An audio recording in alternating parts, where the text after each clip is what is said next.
Dobar dan, ja sam Nataša Srdoć, predsjednica Adriatic instituta za javnu politiku.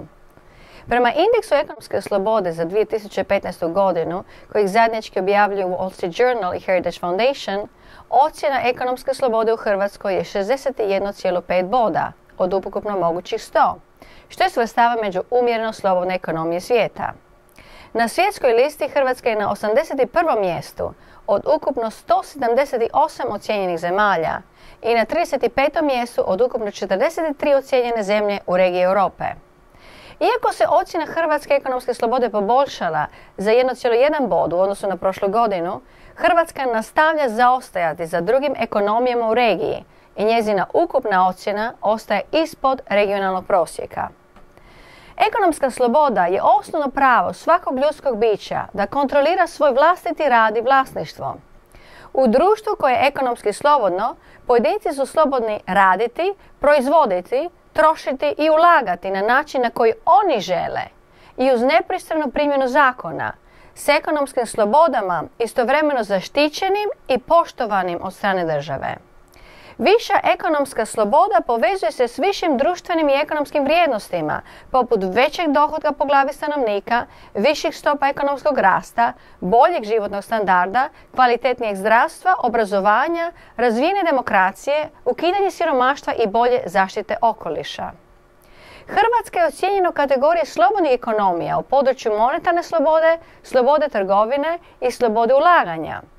Međutim, Hrvatska i dalje ostaje ocijenjena kao represivna ekonomija u čak 4 kategorije: vlasničkih prava, slobodi od korupcije, državnoj potrošnji i radnoj slobodi. U slobodi rada Hrvatska je na vrlo lošem 162. mjestu od 178 ekonomija svijeta. U državnoj potrošnji Hrvatska je na 140. mjestu, slobodi poslovanja na 128. mjestu, a u fiskalnoj slobodi na 118. mjestu. Indeks za 2015. godinu za Hrvatsku kaže: nezavisno pravosuđe nije u potpunosti uspostavljeno. Postoji zastoj i kašnjenja u rješavanju sudskih slučajeva. Visoki nivo korupcije i dalje postoji u poslovanju, obrazovanju i osnovnim državnim službama. Korupcija se percipira kao prevladavajuća u javnim poduzećima, zdravstvu, sveučilištima, sustavima javne nabave, građevinskom sektoru i zemljišno-knjižnim uredima. Zemljišno-knjižni uredi trebaju daljnje reforme kako bi garantirali jasno definirana vlasnička prava. Zemlje koje ostvaruju višu razinu ekonomske slobode u pravilu ostvaruju viši ekonomski rast, odnosno veći bruto društveni proizvod po stanovniku. Predizborna obećanja hrvatskih političara o privlačenju ulaganja, otvaranju novih radnih mjesta i povećanju ekonomskog rasta nemoguće je provesti bez korijenitih promjena u Hrvatskoj. Uz postojeće stanje nemoguće je privući strane ulagače i zadržati mobilne domaće poduzetnike i ulagače koji u Hrvatskoj nemaju pravnu sigurnost. Bez ulaganja nema novih radnih mjesta. Uz nemogućnost privlačenja novog kapitala i bijega domaćeg kapitala nema novih radnih mjesta, nema ekonomskog rasta, nema novih poreza, a uz rastrošnu državu građani postaju sve siromašniji. Mladi zaposlenje traže izvan Hrvatske, što urušava mirovinski sustav. U indeksu ekonomske slobode već godinama su posebno zabrinjavajuće ocjene Hrvatske u vladavini prava, koje obuhvaćaju zaštitu vlasničkih prava i slobodu od korupcije, koji se nisu pomakli od represivne ocjene.